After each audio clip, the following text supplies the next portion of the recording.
Vous savez, ce qui me brise le cœur chaque jour dans mon cabinet, ce qui me fait perdre le sommeil certaines nuits, ce qui me fait parfois douter de l'humanité elle-même, c'est de voir des femmes magnifiques, intelligentes, pleines de vie, qui ont tout donné à leurs enfants pendant des décennies, assises devant moi, en larmes, me confiant qu'elles ont détruit sans le savoir la relation la plus précieuse de leur existence, celle avec leurs propres enfants, simplement parce qu'elles ont prononcé certaines phrases qu'elles croyaient innocentes, qu'elles pensaient être des conseils bienveillants, des vérités nécessaires, alors qu'en réalité, ces mots ont creusé un fossé si profond entre elles et leurs enfants que parfois, et cela me déchire de le dire, il devient impossible à combler. Je m'appelle Christophe André, psychiatre et psychothérapeute depuis plus de 30 ans. Et aujourd'hui, je vais vous parler de quelque chose qui va vous déranger profondément, qui va peut-être vous mettre en colère contre moi, qui va certainement réveiller en vous des souvenirs douloureux.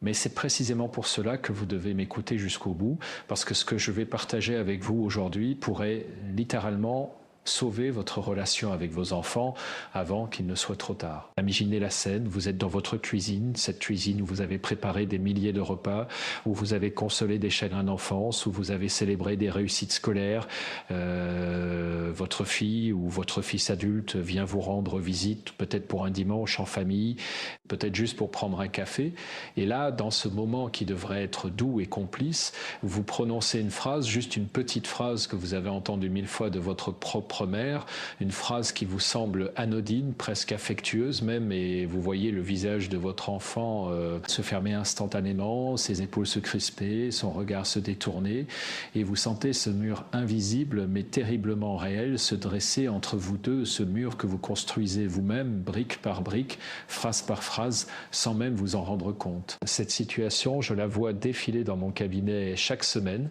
des femmes comme vous, brillantes, accomplies, qui ont élevé leurs enfants avec amour et dévouement, qui se retrouvent soudainement exclus de la vie de leurs enfants, devenus adultes, qui ne comprennent pas pourquoi les appels se font plus rares, pourquoi les visites s'espacent, pourquoi leurs petits-enfants grandissent sans vraiment les connaître.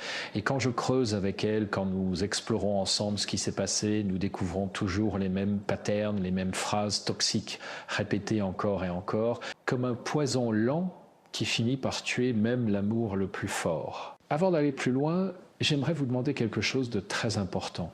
Si ce que je vous dis résonne en vous, si vous sentez que ce sujet pourrait changer votre vie ou celle d'une amie, parce que nous sommes une communauté de femmes extraordinaires qui refusent de laisser les erreurs du passé définir leur futur, qui ont le courage de regarder la vérité en face même quand elle fait mal.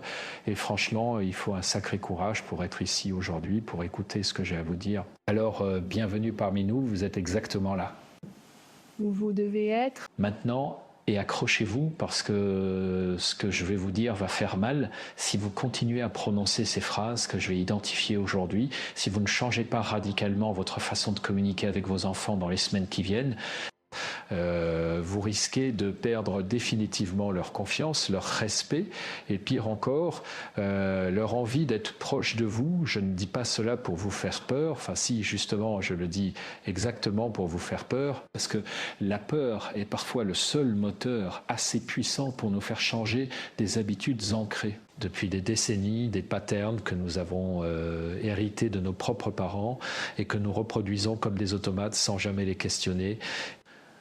Vous voyez, le problème avec la relation parent-enfant, c'est qu'elle est fondamentalement asymétrique. Vous avez eu un pouvoir absolu sur ces êtres humains pendant leurs premières années, vous avez décidé de ce qu'ils mangeaient, de ce qu'ils portaient, de quand ils dormaient, de qui ils fréquentaient. Et ce pouvoir, même quand il est exercé avec amour, même quand il est nécessaire et bienveillant, laisse des traces profondes dans le psychisme de l'enfant. Et voici le piège dans lequel tombent 90% des parents. Quand l'enfant grandit, quand il devient adolescent, puis adulte, nous continuons inconsciemment à exercer ce pouvoir, nous continuons à donner des directives, à corriger, à conseiller, à juger, exactement comme nous le faisions quand ils avaient 5 ans, sauf que maintenant ils en ont 30 ou 40. Et cette dynamique devient toxique, destructrice, insupportable pour eux. Ce qui est tragique, absolument tragique, c'est que la plupart des femmes que je reçois en consultation n'ont aucune idée de ce qu'elles font de mal. Elles me disent avec des larmes dans les yeux qu'elles ne font que donner leur avis, qu'elles veulent juste aider. que c'est leur rôle de mère de guider leurs enfants, et je dois leur expliquer avec toute la douceur dont je suis capable, mais aussi avec toute la fermeté nécessaire, que non, ce n'est plus leur rôle, que ce rôle s'est terminé il y a des années et que maintenant leur seul rôle, le seul qui leur permettra de garder une relation vivante et aimante avec leurs enfants, c'est d'être un soutien inconditionnel, un refuge sûr, un espace sans jugement. Et cela demande de fermer sa bouche sur tellement de choses que nous avons envie de dire. Laissez-moi vous raconter l'histoire de Martine, 52 ans, 2 enfants adultes, un fils de 28 ans et une fille de 31 ans.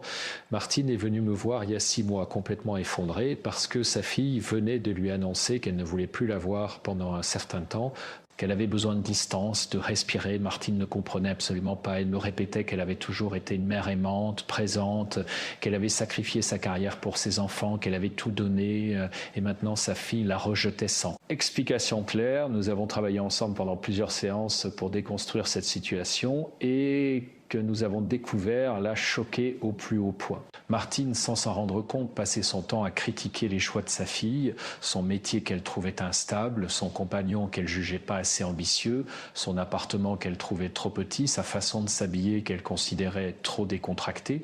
Et à chaque fois, Martine pensait bien faire, elle pensait donner des conseils utiles, partager son expérience de vie. Mais pour sa fille, chacune de ses remarques était un message clair. Tu n'es pas assez bien, tes choix sont mauvais, tu déçois mes attentes, je ne te fais pas confiance pour diriger ta propre vie. Imaginez recevoir ce message de la personne dont vous avez le plus cherché l'approbation toute votre vie, votre mère. Imaginez l'accumulation de ces petites piques sur des années, des décennies même. Vous commencez à comprendre où je veux en venir, et si vous sentez une petite voix dans votre tête qui commence à vous dire que peut-être, juste peut-être, vous faites la même chose avec vos enfants, alors restez avec moi parce que nous allons aller beaucoup plus loin, beaucoup plus profond. Et je vous promets qu'à la fin de cette conversation, vous aurez des outils concrets pour réparer ce qui peut encore l'être. Mais avant, je dois vous dire quelque chose qui va peut-être vous mettre très en colère. Si vous ne changez pas, si vous continuez sur cette voie, vos enfants ne vont pas simplement s'éloigner de vous, ils vont construire leur vie émotionnelle ailleurs, ils vont trouver des figures maternelles de substitution, des belles-mères qui vont finir par appeler maman, des amis plus âgés qui leur donneront ce que vous refusez de leur donner, une écoute sans jugement, une présence sans condition, et vous allez vous retrouver sur la touche, invité aux grandes occasions par politesse mais exclu. De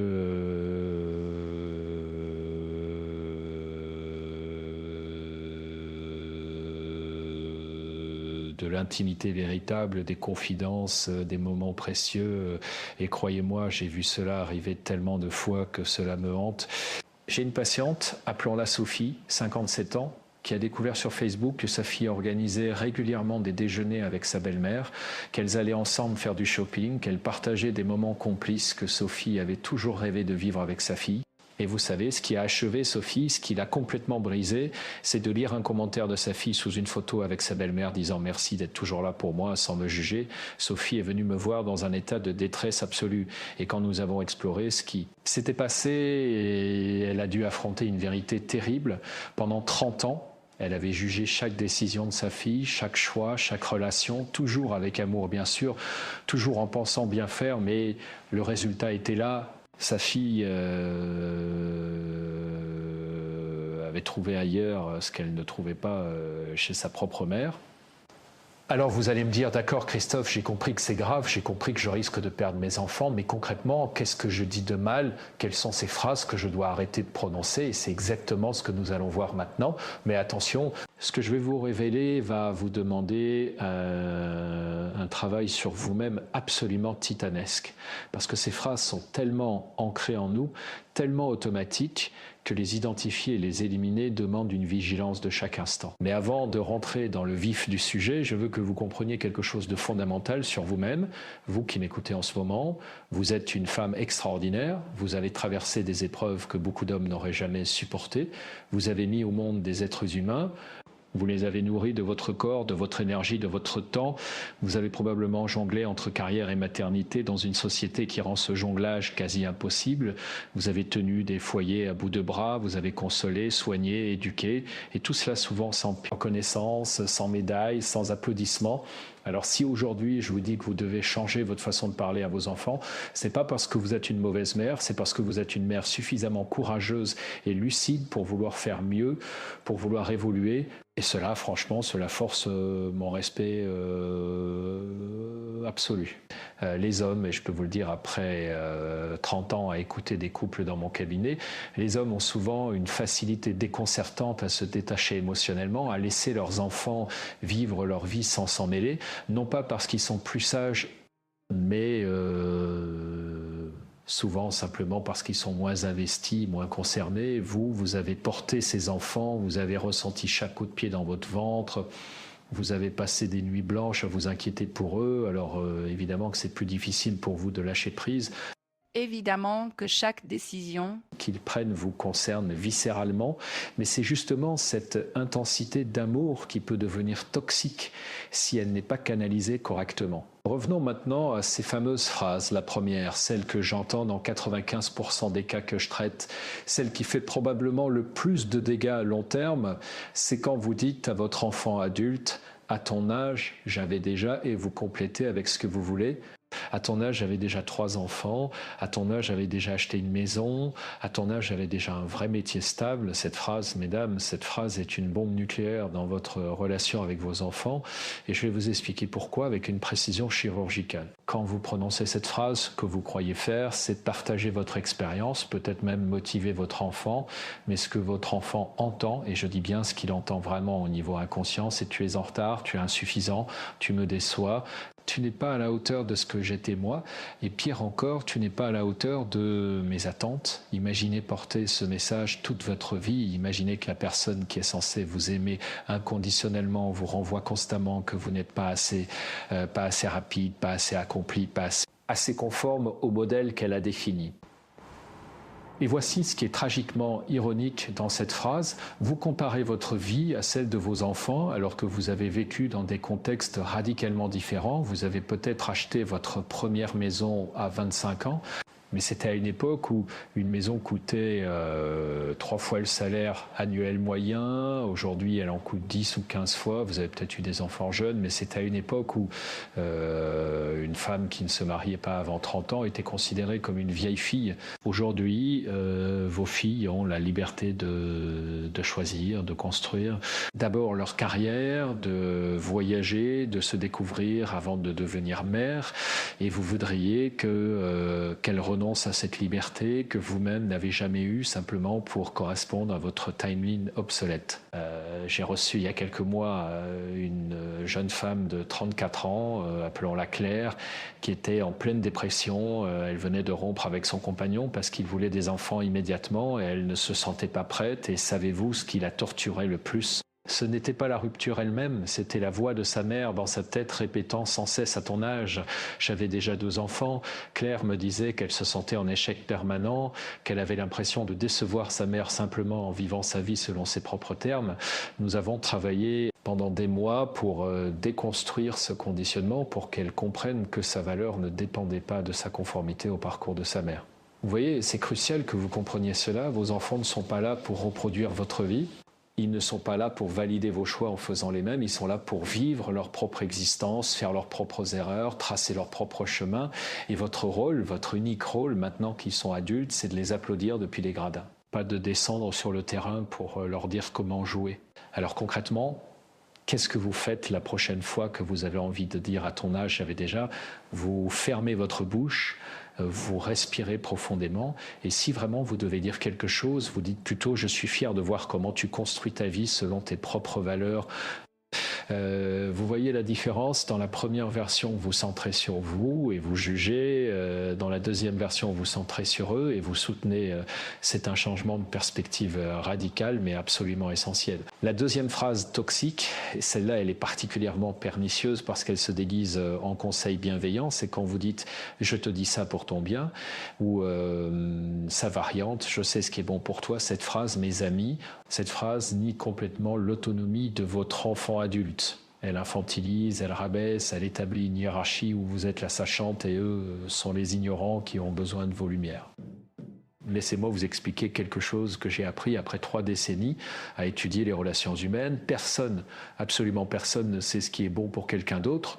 Vous ne savez pas ce qui est bon pour vos enfants adultes. Vous savez ce qui aurait été bon pour vous à leur place. Vous savez ce qui correspond à vos valeurs, à votre vision du monde, mais eux sont des êtres humains différents, avec des désirs différents, des besoins différents, des rêves différents, et ils ont le droit absolu de faire des choix que vous n'approuvez pas, que vous ne comprenez pas, que vous trouvez même stupides. J'ai une patiente, Françoise, 60 ans, dont le fils a quitté un poste d'ingénieur bien payé pour devenir professeur de yoga. Françoise était horrifiée. Elle n'arrêtait pas de lui dire que c'était une erreur, qu'il gâchait son potentiel, qu'il ne pourrait jamais vivre décemment avec ce métier. Et chaque conversation se terminait en dispute. Le fils finissait par raccrocher, par annuler les visites, par s'éloigner de plus en plus. Quand Françoise est venue me voir, elle était dans un état de détresse absolue. Elle ne comprenait pas pourquoi son fils la rejetait alors qu'elle ne faisait que lui dire la vérité pour son bien. Nous avons dû travailler sur un concept fondamental, la différence entre vérité et opinion. Françoise était convaincue qu'elle disait la vérité, mais en réalité, elle exprimait son opinion basée sur ses propres peurs, ses propres valeurs, sa propre vision du succès. Pour elle, réussir, c'était avoir un bon salaire, une position sociale respectable, de la sécurité financière. Mais pour son fils, réussir, c'était se lever chaque matin heureux d'aller travailler, c'était aider les gens à se sentir mieux dans leur corps, c'était vivre selon ses valeurs, même si cela signifiait gagner moins d'argent. Qui avait raison? Ni l'un ni l'autre, ou plutôt tous les deux, parce qu'il n'y a pas une seule définition du bonheur, du succès, d'une vie bien vécue. Quand Françoise a enfin compris cela, quand elle a appelé son fils pour lui dire « Écoute, je ne comprendrai peut-être jamais ton choix, mais je respecte que c'est ta vie et que tu as le droit de la vivre comme tu l'entends. » Quelque chose de magique s'est produit, son fils a pleuré au téléphone. Il lui a dit que c'était la première fois de sa vie qu'il sentait que sa mère le voyait vraiment, qu'elle acceptait qui il était vraiment, et leur relation a commencé à se reconstruire sur des bases complètement nouvelles. Alors la prochaine fois que vous avez envie de dire « je te dis ça pour ton bien », demandez-vous « est-ce que je dis vraiment ça pour leur bien ou pour apaiser ma propre anxiété? Est-ce que je veux vraiment les aider ou est-ce que je veux qu'ils se conforment à ma vision du monde pour me rassurer ?» Et si la réponse est la deuxième option, et soyez honnête avec vous-même, alors gardez cette opinion pour vous, partagez-la avec vos amis si vous voulez, avec votre thérapeute, avec votre journal intime, mais pas avec vos enfants. La troisième phrase destructrice, et celle-là je l'entends tellement souvent que j'en ai des frissons, c'est quand vous dites « après tout ce que j'ai fait pour toi », cette phrase, mesdames, est probablement la plus manipulatrice de toutes parce qu'elle transforme l'amour en dette. Elle dit à votre enfant « tu me dois quelque chose parce que je t'ai élevé, tu me dois de la gratitude, de l'obéissance, de la conformité, et si tu ne me donnes pas ce que je veux, alors tu es un ingrat, un mauvais fils, une mauvaise fille. » Mais voici la vérité brutale que vous devez entendre. Vos enfants ne vous doivent rien, absolument rien. Vous avez choisi de les mettre au monde, ils n'ont pas demandé à naître, vous avez choisi de les élever et j'espère sincèrement que vous l'avez fait par amour et non en espérant un retour sur investissement. Tout ce que vous avez fait pour eux, les nuits blanches, les sacrifices financiers, le temps, l'énergie, tout cela, vous l'avez fait parce que vous les aimiez, parce que c'était votre responsabilité de parent, pas parce que vous attendiez qu'ils vous remboursent un jour. Quand vous utilisez cette phrase, vous créez ce que nous appelons en psychologie une dette émotionnelle. Et les dettes émotionnelles sont toxiques, elles empoisonnent les relations, elles créent du ressentiment, de la culpabilité, de la colère. Imaginez vivre toute votre vie avec le sentiment que vous devez quelque chose à quelqu'un, que vous n'en faites jamais assez, que vous êtes toujours en défaut. C'est épuisant, c'est dévastateur et c'est exactement ce que vous faites subir à vos enfants quand vous prononcez cette phrase. J'ai travaillé avec une femme, Sylvie, 54 ans. qui utilisait cette phrase comme une arme chaque fois que sa fille ne faisait pas ce qu'elle voulait. La fille voulait passer Noël avec sa belle famille une année. Après tout ce que j'ai fait pour toi, la fille voulait déménager dans une autre ville pour sa carrière. Après tout ce que j'ai fait pour toi, la fille voulait prendre des vacances avec ses amis plutôt que de venir à la maison familiale. Après tout ce que j'ai fait pour toi, résultat, la fille a fini par couper complètement les ponts. Elle a envoyé un long message à sa mère expliquant qu'elle ne pouvait plus supporter cette culpabilisation constante, que chaque interaction avec elle était devenue une source de stress insupportable. Sylvie était dévastée, elle ne comprenait pas, elle me répétait qu'elle avait vraiment tout sacrifié pour sa fille, qu'elle avait renoncé à des opportunités professionnelles, qu'elle s'était occupée d'elle seule après son divorce et maintenant sa fille l'a rejetée. Nous avons dû travailler sur un concept difficile mais libérateur. Le don véritable ne demande rien en retour. Si vous donnez à vos enfants en espérant recevoir quelque chose en échange, ce n'est pas un don, c'est une transaction commerciale. Et les relations humaines authentiques ne fonctionnent pas comme des transactions commerciales. Quand Sylvie a finalement compris cela, quand elle a écrit à sa fille pour s'excuser, pour lui dire que tout ce qu'elle avait fait, elle l'avait fait par amour et non pour créer une dette, que sa fille était libre de vivre sa vie sans culpabilité, leur relation a pu commencer à guérir lentement, difficilement, mais elle a pu guérir. Concrètement, si vous avez pris l'habitude d'utiliser cette phrase, arrêtez immédiatement. Et si vous l'avez déjà utilisée, appelez vos enfants et excusez-vous, dites-leur que vous réalisez que c'était manipulateur, que vous ne vouliez pas créer une dette, que votre amour pour eux est inconditionnel et ne demande rien en retour. Vous verrez, ces excuses peuvent faire des miracles. La quatrième phrase toxique, et celle-là elle est subtile mais dévastatrice, c'est quand vous dites « tu es trop sensible » ou « tu exagères » ou « c'est pas si grave ». Ces phrases invalident complètement les émotions de vos enfants. Elles leur disent que ce qu'ils ressentent n'est pas légitime, qu'ils n'ont pas le droit de se sentir blessés, en colère, tristes, que leurs émotions sont excessives, inappropriées, fausses. Laissez-moi vous expliquer quelque chose de fondamental sur les émotions. Les émotions ne sont jamais fausses, elles sont ce qu'elles sont. Si votre fille vous dit que quelque chose que vous avez fait l'a blessée et que vous répondez « tu es trop sensible », vous lui dites en fait que sa réalité émotionnelle n'est pas valide, que vous avez le droit de définir ce qu'elle devrait ressentir, et cela, c'est une forme de violence psychologique, je pèse mes mots. C'est une forme de violence psychologique qui peut avoir des conséquences dévastatrices sur l'estime de soi et la capacité à faire confiance à ses propres perceptions. J'ai eu en consultation une jeune femme de 32 ans, Émilie, qui était incapable de dire non, incapable de poser des limites. Elle se faisait marcher dessus par tout le monde, son patron, ses collègues, son compagnon. Et quand nous avons exploré l'origine de ce problème, nous sommes remontés à son enfance où chaque fois qu'elle exprimait une émotion négative, sa mère lui disait « tu exagères, ce n'est pas si grave, arrête de faire ton cinéma ». Résultat, Émilie avait appris que ses émotions n'étaient pas fiables, elle ne pouvait pas leur faire confiance et donc elle avait perdu la morsave. Capacité à identifier quand quelque chose n'allait vraiment pas, quand quelqu'un franchissait ses limites. Nous avons dû travailler pendant des mois pour qu'elle réapprenne à écouter ses émotions, à leur faire confiance, à comprendre qu'elles étaient des signaux précieux sur ce qui se passait dans sa vie. Et tout ce travail aurait pu être évité si sa mère avait simplement validé ses émotions au lieu de les nier. Alors voici ce que vous devez faire.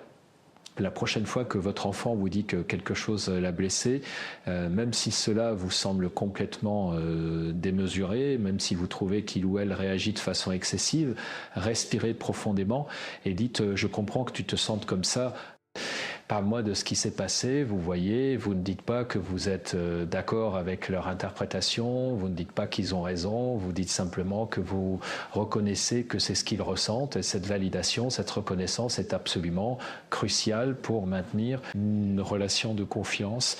Et pendant que nous parlons de validation émotionnelle, laissez-moi vous poser une question qui va peut-être vous déranger. Combien de fois dans votre propre vie Avez-vous senti que vos émotions n'étaient pas prises au sérieux? Combien de fois votre mari, votre patron, vos propres parents vous ont dit que vous exagériez, que vous étiez trop émotionnel, trop sensible, et comment cela vous a fait sentir? Probablement invisible, pas entendu, pas respecté. Alors pourquoi reproduire ce schéma avec vos propres enfants? Vous savez, les femmes de votre génération, vous avez grandi dans une époque où on vous disait constamment de ravaler vos émotions, d'être raisonnable, de ne pas faire de vagues, et beaucoup d'entre vous ont intériorisé ce message au point de le transmettre maintenant à vos propres enfants.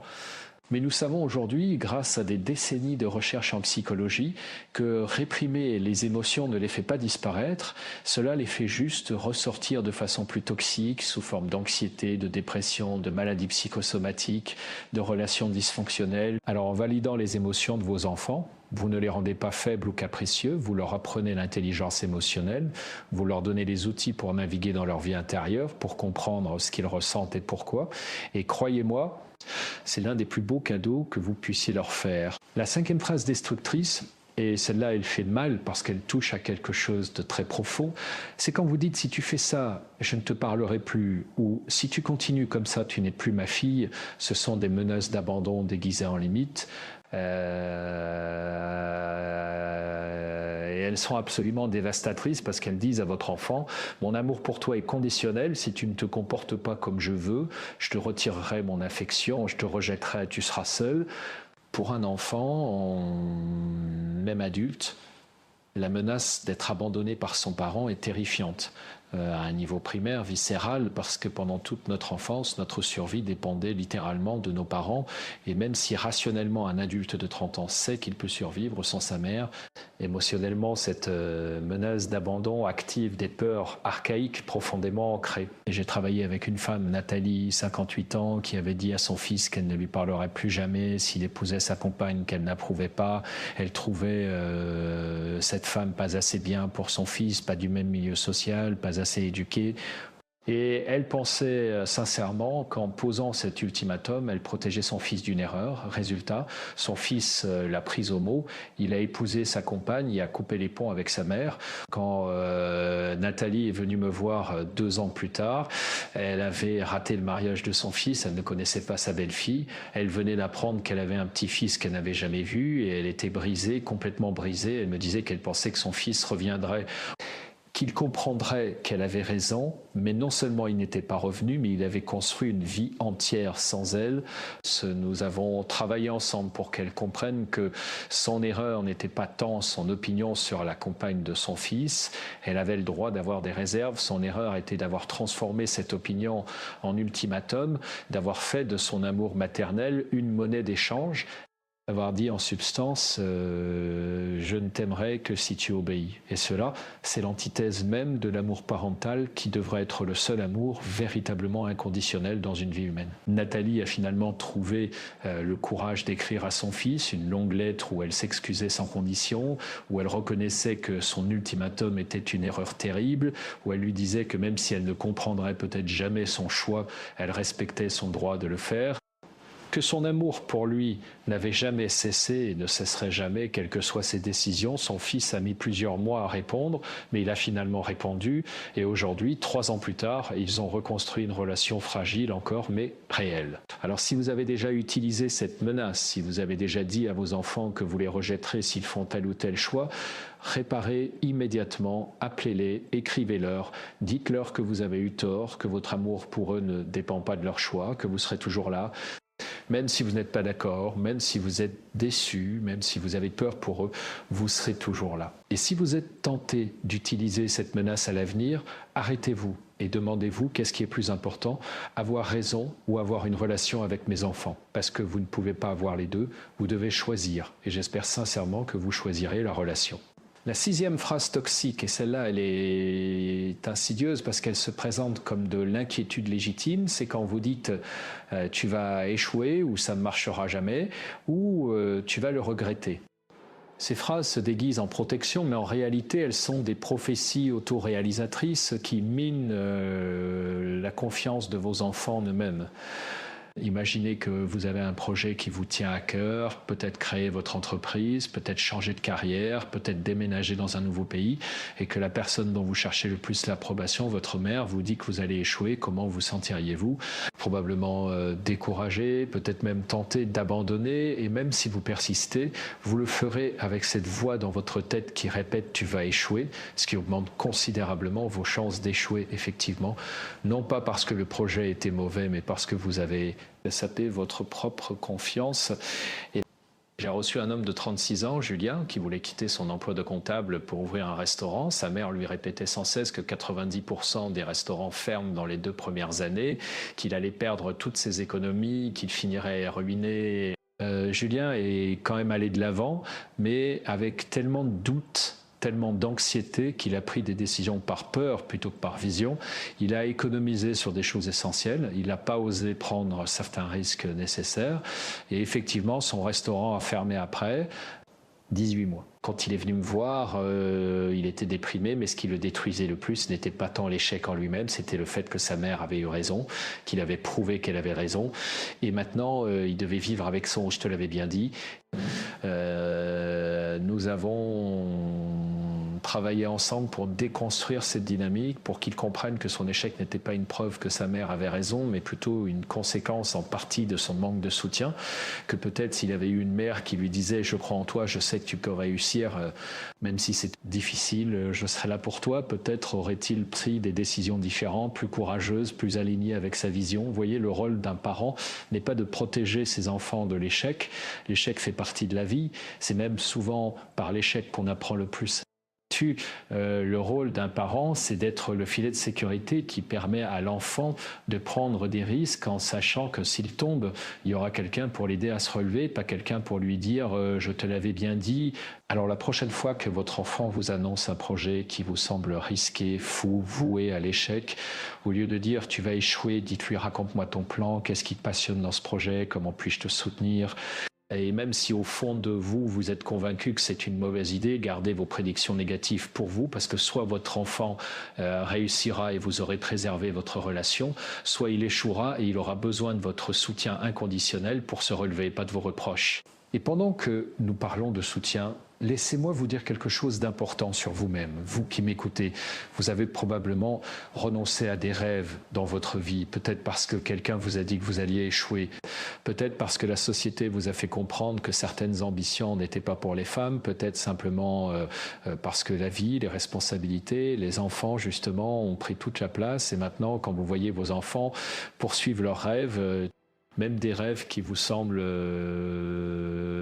irréalistes, une partie de vous est peut-être jalouse, peut-être amère, peut-être effrayée qu'ils obtiennent ce que vous n'avez jamais eu. C'est normal, c'est humain, mais c'est votre travail de ne pas laisser ces émotions saboter les rêves de vos enfants. Votre travail, c'est de travailler sur votre propre deuil, sur vos propres regrets, peut-être en thérapie, peut-être en journal intime, peut-être en poursuivant ces rêves vous-même. Il n'est jamais trop tard, mais pas en projetant vos peurs sur vos enfants. La 7e phrase destructrice, et celle-là, elle touche à quelque chose de très sensible, surtout pour les mères et leurs filles, c'est quand vous faites des commentaires sur le corps, le poids, l'apparence de vos enfants. Tu as pris du poids, tu devrais faire attention, tu ne vas pas sortir habillé comme ça.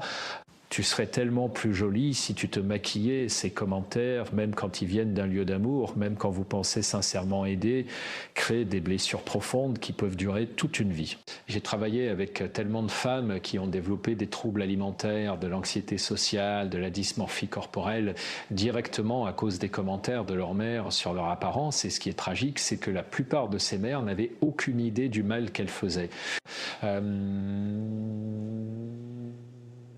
Elles pensaient juste donner des conseils utiles, partager leur expérience de femmes dans une société qui juge les femmes sur leur apparence. J'ai une patiente, Isabelle, 42 ans, qui ne peut pas manger un repas sans entendre la voix de sa mère dans sa tête.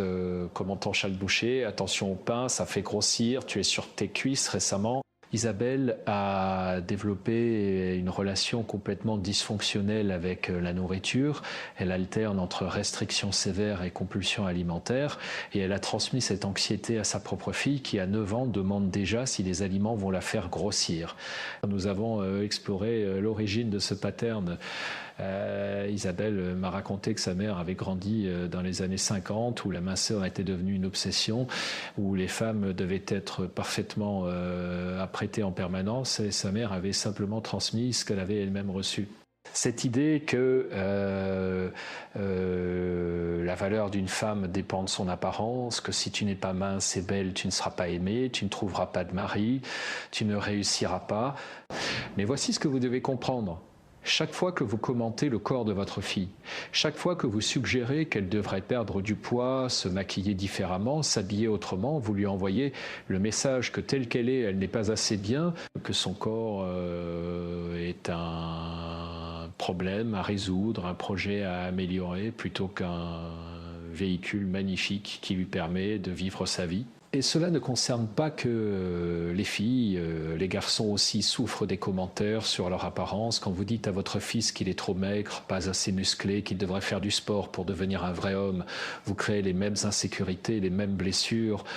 Alors voici ma recommandation radicale, arrêtez complètement de commenter l'apparence physique de vos enfants, complètement, à moins que ce soit pour dire quelque chose de véritablement positif et inconditionnel comme tu rayonnes aujourd'hui, mais même là, soyez prudente, concentrez vos compliments sur qui ils sont, pas sur comment ils paraissent, sur leur gentillesse, leur intelligence, leur créativité, leur courage, leur humour, parce que ce sont ces qualités qui définissent vraiment une personne, pas la taille de leurs cuisses ou la forme de leur nez. Et si vous avez déjà fait des commentaires blessants sur l'apparence de vos enfants, et soyons honnêtes, la plupart d'entre nous l'ont fait parce que c'est tellement normalisé dans notre culture, prenez la responsabilité, excusez-vous, dites-leur que vous réalisez maintenant que ces commentaires étaient blessants, que leur corps est parfait tel qu'il est, que vous regrettez d'avoir contribué à créer des insécurités. La 8e et dernière phrase toxique, et celle-là elle résume en quelque sorte toutes les autres, c'est quand vous dites « je sais mieux que toi », cette phrase nie complètement l'expertise que vos enfants ont développée sur leur propre vie. Elle établit que vous, de par votre âge, de par votre statut de parent, avez une connaissance supérieure de ce qui est bon pour eux, même sur des sujets qui concernent leur vie intime, leurs émotions, leurs désirs, leurs besoins. Mais voici la réalité, vous ne savez pas mieux qu'eux ce qu'ils ressentent, ce qu'ils veulent, ce qui les rend heureux. Vous avez peut-être plus d'expérience de vie, vous avez peut-être traversé plus d'épreuves, mais cela ne vous donne pas accès à leur réalité intérieure. Seuls eux savent vraiment ce qui se passe dans leur tête et dans leur cœur. Quand vous dites « je sais mieux que toi », vous leur demandez de ne pas faire confiance à leur propre jugement, à leur propre intuition. Et cela crée des adultes qui doutent constamment d'eux-mêmes, qui cherchent validation externe pour chaque décision, qui ne savent pas écouter leur propre boussole intérieure parce qu'on leur a appris toute leur vie que cette boussole n'était pas fiable. J'ai travaillé avec un homme de 40 ans, Marc, qui était incapable de prendre la moindre décision sans consulter sa mère, quel appartement louer, quel travail accepter, quelle femme fréquenter. Et quand sa compagne l'a quitté parce qu'elle ne supportait plus cette dépendance, il est venu me voir complètement perdu. Nous avons exploré ensemble comment sa mère avait passé toute sa vie à lui dire qu'il ne savait pas ce qui était bon pour lui, qu'elle savait mieux. Et il avait tellement intériorisé ce message qu'à 40 ans, il était toujours un enfant attendant l'approbation maternelle. Nous avons dû faire un travail long et difficile pour qu'il réapprenne à faire confiance à son propre jugement, à prendre des décisions basées sur ses propres valeurs plutôt que sur ce que sa mère approuverait. Et ce processus aurait pu être évité si sa mère avait simplement reconnu qu'il était l'expert de sa propre vie.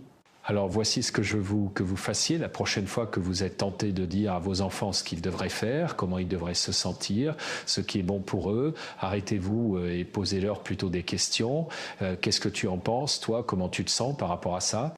Qu'est-ce qui est important pour toi dans cette situation? Et écoutez vraiment leurs réponses, sans jugement, sans agenda caché, juste avec curiosité et respect. Vous savez ce que je vous demande de faire aujourd'hui et incroyablement difficile, je le sais, je le vois dans mon cabinet tous les jours.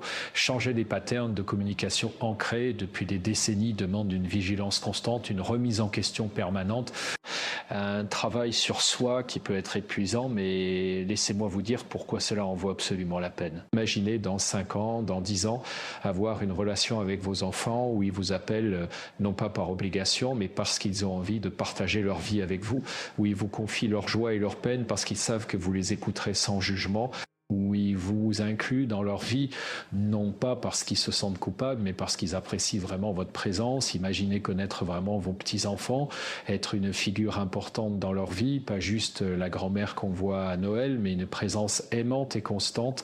C'est possible, tout cela est possible, mais cela demande que vous fassiez le travail maintenant, que vous reconnaissiez les erreurs que vous avez faites, que vous changiez votre façon de communiquer, que vous acceptiez que vos enfants sont des adultes avec leur propre vie, leurs propres choix, leurs propres erreurs à faire. Et je veux que vous compreniez quelque chose de fondamental.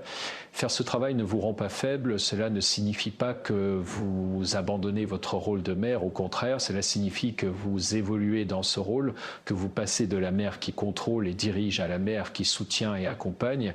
Et ce deuxième rôle, croyez-moi, est infiniment plus puissant et plus gratifiant. Laissez-moi vous raconter une dernière histoire, celle de Marie, 63 ans, qui est venue me voir il y a 4 ans parce que ses 3 enfants adultes avaient coupé les ponts avec elle, elle ne comprenait pas. Elle avait été une mère dévouée, elle avait tout sacrifié pour eux. Et maintenant, il l'a rejeté. Nous avons travaillé ensemble pendant des mois, déconstruisant chacun des patterns que j'ai décrits aujourd'hui. Marie a dû affronter des vérités très douloureuses sur elle-même, sur la façon dont elle avait utilisé la culpabilité, le jugement, le contrôle déguisé en amour. Elle a écrit à chacun de ses enfants une longue lettre prenant la responsabilité complète de sa part dans la rupture, sans excuse, sans justification, juste une reconnaissance honnête de ses erreurs et un engagement à changer. Ses enfants ont mis du temps à répondre, plusieurs mois pour certains, mais ils ont tous fini par répondre. Aujourd'hui, 4 ans plus tard, Marie a une relation transformée avec ses enfants. Elle me dit souvent qu'elle les connaît mieux maintenant qu'elle ne les a jamais connus, parce qu'elle a enfin arrêté de projeter sur eux qui elle voulait qu'ils soient et commencer à voir qui ils sont vraiment.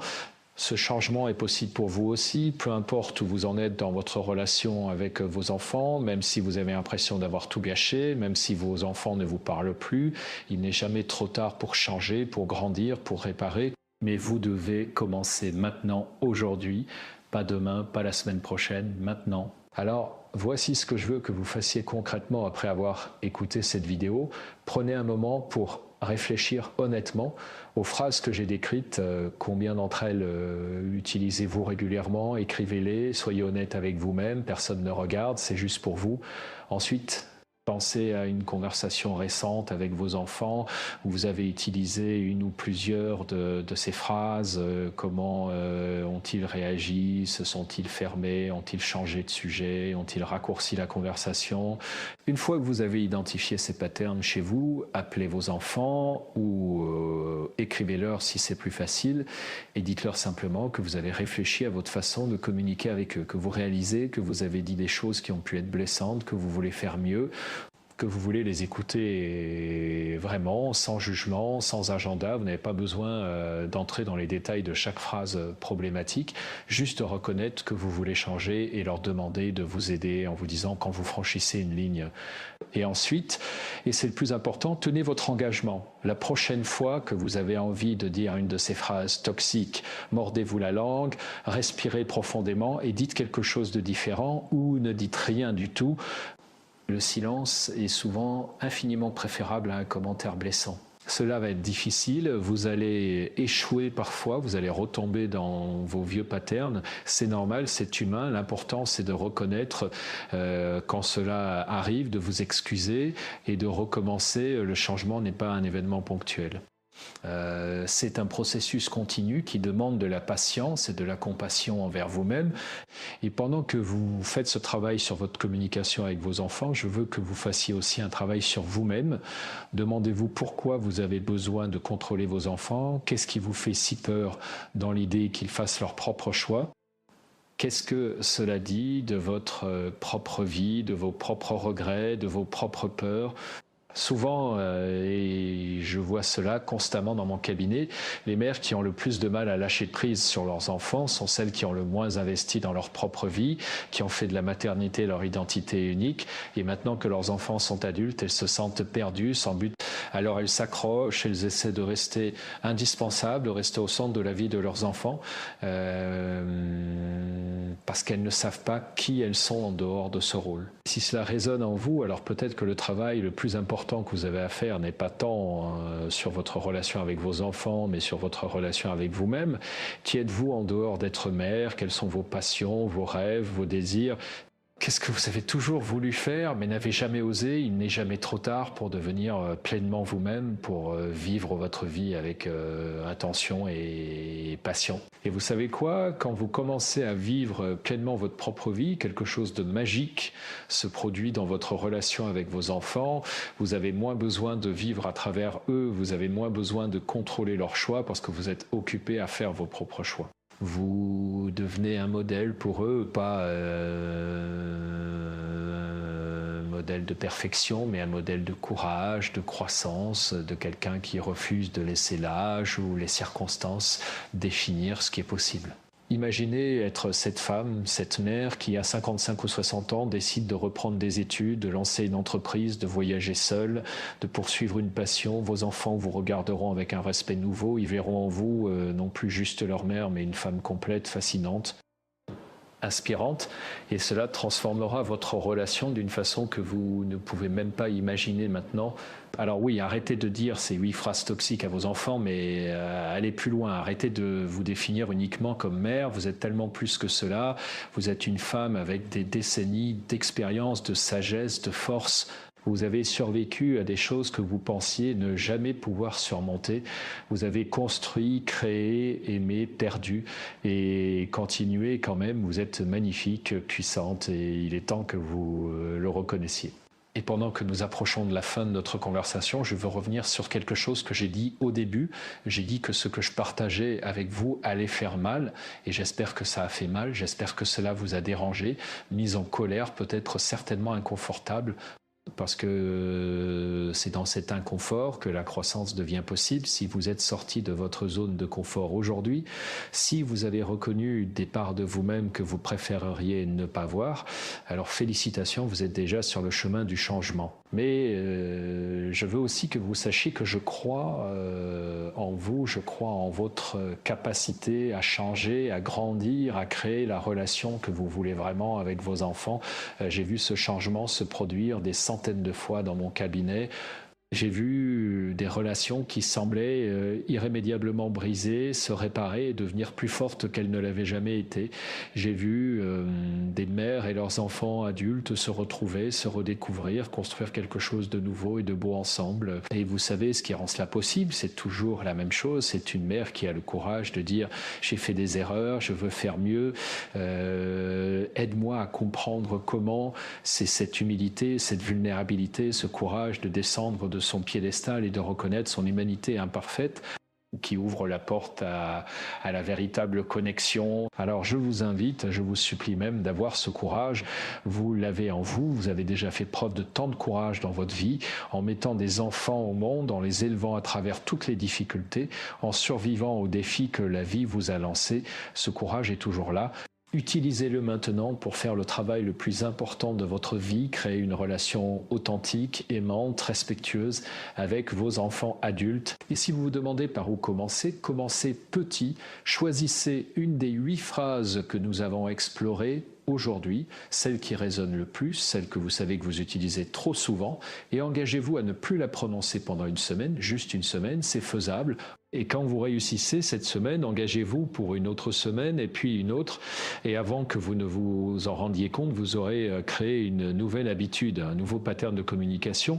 Et pendant que vous faites ce travail, soyez douce avec vous-même. Vous allez faire des erreurs, vous allez retomber dans vos vieux réflexes. Et c'est normal, le changement n'est jamais linéaire. Il y a toujours des hauts et des bas, des progrès et des reculs. L'important, c'est la direction générale à la perfection à chaque instant. Rappelez-vous aussi que vous n'êtes pas seul dans ce voyage. Il y a des millions de femmes dans votre situation, des mères qui veulent désespérément une meilleure relation avec leurs enfants adultes, mais ne savent pas comment s'y prendre. Trouvez-les, parlez-en avec vos amis, rejoignez des groupes de soutien. Lisez des livres sur le sujet, écoutez des podcasts, entourez-vous de ressources et de personnes qui soutiennent votre croissance et surtout, ne perdez jamais espoir. Même si vos enfants ne vous parlent plus depuis des années, même si la dernière conversation s'est terminée en cris et en larmes, même si vous avez l'impression d'avoir brûlé tous les ponts, il y a toujours un chemin vers la réconciliation, il y a toujours une possibilité de réparer. Tant que vous êtes vivante, tant qu'ils sont vivants, il y a de l'espoir. J'ai vu des mères et leurs enfants se réconcilier après 10 ans de silence. J'ai vu des relations transformées à 80 ans. Il n'est jamais trop tard, mais plus tôt vous commencez, plus vite vous pourrez profiter de cette relation renouvelée. Alors, ne remettez pas à demain. Ne vous dites pas que vous changerez plus tard. Commencez maintenant, aujourd'hui, dans la prochaine conversation que vous aurez avec vos enfants. Et pendant que vous faites ce travail de transformation de votre relation avec vos enfants, je veux que vous vous souveniez de quelque chose de crucial. Vous méritez aussi d'être heureuse. Vous méritez d'avoir des relations qui vous nourrissent plutôt que de vous épuiser. Vous méritez d'être vue, entendue, respectée. Et parfois, cela signifie aussi poser vos propres limites, dire non quand quelque chose ne vous convient pas, exprimer vos propres besoins. Le respect dans une relation va dans les deux sens. Vous devez respecter l'autonomie et les choix de vos enfants adultes, mais ils doivent aussi vous respecter, vous traiter avec gentillesse et considération. Si vos enfants vous parlent de façon irrespectueuse, s'ils vous manipulent, s'ils profitent de vous, vous avez le droit de le nommer, de poser des limites, d'exiger mieux. La différence, c'est que ces limites doivent être posées avec respect, sans menace, sans ultimatum, sans chantage émotionnel. Vous pouvez dire « je t'aime et je veux une relation avec toi et je ne peux pas accepter que tu me parles sur ce ton ». Nous devons trouver une façon de communiquer qui fonctionne pour nous deux. Vous voyez la différence avec si tu me parles comme ça, je ne te parlerai plus jamais. Dans le premier cas, vous posez une limite saine. Dans le deuxième, vous faites du chantage. Alors oui, changez votre façon de parler à vos enfants, arrêtez ces phrases toxiques, mais faites-le en restant ancré dans votre propre valeur, dans votre propre dignité. Vous n'êtes pas en train de vous rabaisser, vous êtes en train d'élever la relation à un niveau plus mature, plus équilibré, où deux adultes se traitent avec respect mutuel. Et maintenant, alors que nous arrivons vraiment à la fin de notre temps ensemble aujourd'hui, je veux vous laisser avec une image, une visualisation. Fermez les yeux un instant si vous le pouvez et imaginez-vous dans 5 ans, imaginez que vous avez fait le travail dont nous avons parlé aujourd'hui, que vous avez changé vos patterns de communication, que vous avez réparé les blessures du passé. Imaginez recevoir un appel de votre fille ou de votre fils juste pour parler, pour partager une bonne nouvelle, pour demander votre avis, non pas parce qu'ils se sentent obligés, mais parce qu'ils valorise vraiment votre perspective. Imaginez être invité à passer un week-end avec eux, non pas par obligation familiale, mais parce qu'ils apprécient votre compagnie. Imaginez vos petits-enfants courant vers vous avec excitation, parce qu'ils savent que grand-mère est quelqu'un de spécial. Quelqu'un qui les écoute, qui joue avec eux, qui les aime sans condition. Imaginez des repas de famille où vous riez ensemble, où vous partagez des souvenirs, où vous créez de nouveaux moments précieux. Tout cela est possible, tout cela vous attend, mais seulement si vous avez le courage de faire le travail nécessaire pour y arriver. Et je sais que vous avez ce courage, parce que vous êtes ici, parce que vous avez écouté jusqu'au bout, parce que quelque chose en vous sait que vous méritez mieux, que vos enfants méritent mieux, que votre relation peut être tellement plus que ce qu'elle est maintenant. Alors allez-y, faites le premier pas, passez cet appel, écrivez cette lettre, commencez cette conversation difficile mais nécessaire. Et rappelez-vous que je suis avec vous, que cette communauté est avec vous, que vous n'êtes pas seul dans ce voyage. Ensemble, nous créons une nouvelle façon d'être mère. Une façon qui honore à la fois notre amour profond pour nos enfants et leurs besoins d'autonomie et de respect. Merci d'avoir été ici avec moi aujourd'hui. Merci d'avoir eu le courage d'écouter des vérités difficiles. Merci d'être la femme extraordinaire que vous êtes. Et maintenant, allez créer la relation que vous voulez vraiment avec vos enfants. Vous avez tous les outils dont vous avez besoin. Il ne reste plus qu'à les utiliser. Je crois en vous et j'ai hâte d'entendre vos histoires de transformation, vos succès, vos défis, parce que c'est ensemble que nous grandissons, c'est ensemble que nous créons un monde où les relations parents-enfants sont source de joie plutôt que de douleur. Allez, maintenant, votre nouvelle vie vous attend.